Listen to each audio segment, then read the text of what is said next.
Vous organisez un mariage, un anniversaire, un baptême, un séminaire, un spectacle, un meeting politique ou tout autre événement, Guérit TV Monde vous propose un service de sonorisation professionnelle de meilleure qualité. Pour plus d'informations, contactez-nous au +229 91 19 10 10. Guérit TV Monde, le leader des Web TV.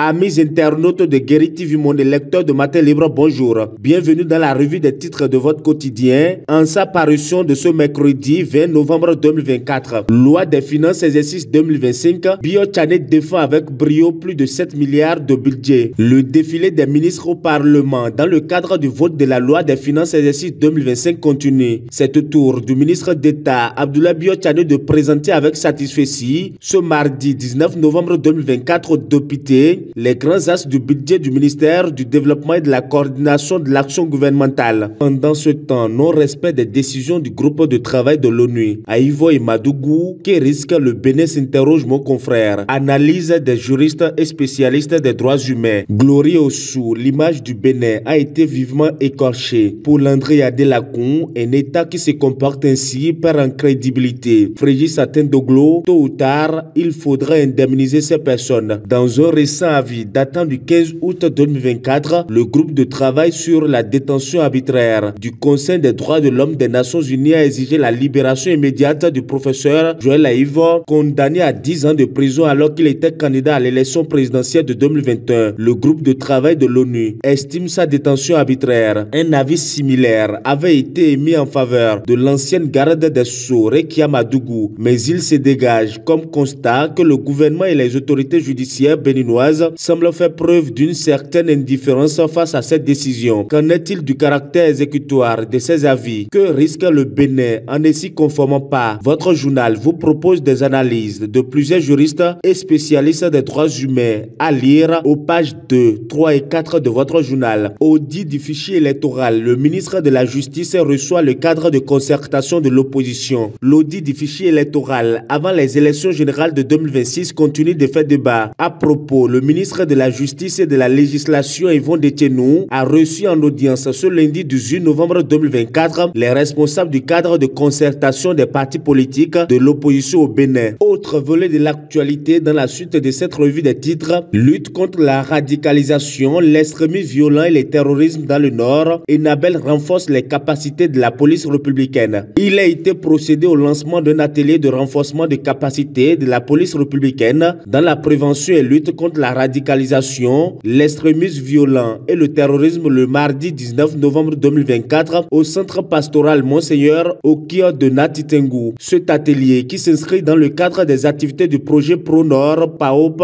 est financé par l'Union européenne et mis en œuvre par l'Agence belge de développement Enabel. Il réunit les acteurs clés de la sécurité et de la défense avec l'appui technique de 2 consultants nationaux et d'un expert belge de la police fédérale belge. Dernier titre à la une de votre quotidien, qualifié pour la CAN Maroc 2025, les Guépards accueillis royalement, écrit mon confrère. 24 heures après sa brillante qualification pour la 36e édition de la Coupe d'Afrique des Nations Maroc 2025, les Guépards ont rejoint la terre de leurs ancêtres. La bande à Guénet Roar a foulé le sol béninois ce mardi 19 novembre 2024 et accueilli en fanfare par le public sportif béninois. Amis internautes de Guérit TV Monde et lecteurs de Matin Libre, ainsi s'achève la revue des titres de votre quotidien. Merci de nous avoir suivis. À demain.